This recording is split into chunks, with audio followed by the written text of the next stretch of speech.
Hi, this is Kathy with Barefoot Mountain School of Herbs. It's a rainy day out today, so I thought it would be a really good day to make elderberry syrup from dried elderberries.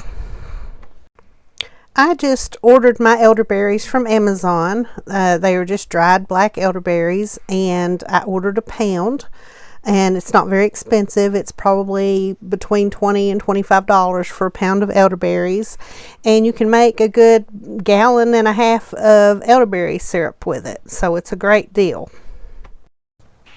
So we're going to make a quart of elderberry syrup. So to a medium pot, you want to add 3/4 cup of dried elderberries.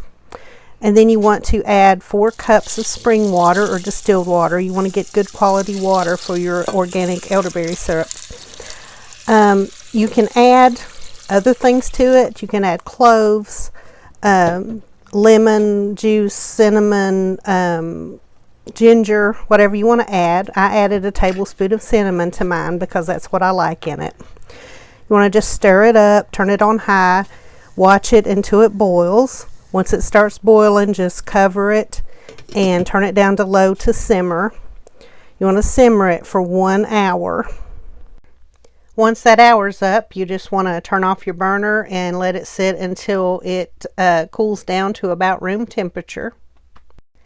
Then we need to press out the berries. And I like to use a Foley food mill like this, but if you don't have a Foley food mill, that's okay. You just use a colander and press it out with the back of a wooden spoon and you'll be just fine. Now our goal is to have 2 cups left after we have simmered it.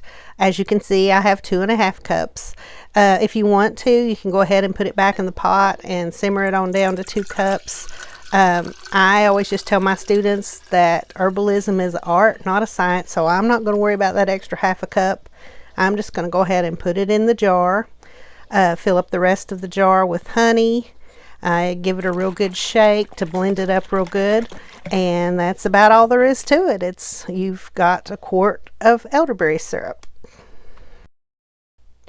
Okay, so here's our recipe if anybody wants to take a picture or write it down. It's very simple, and like I say, you can add some cloves or some lemon juice or ginger or cayenne or whatever you want to add to it to make it even healthier. So I hope you all have enjoyed this recipe. Thank you for listening, and may God bless you.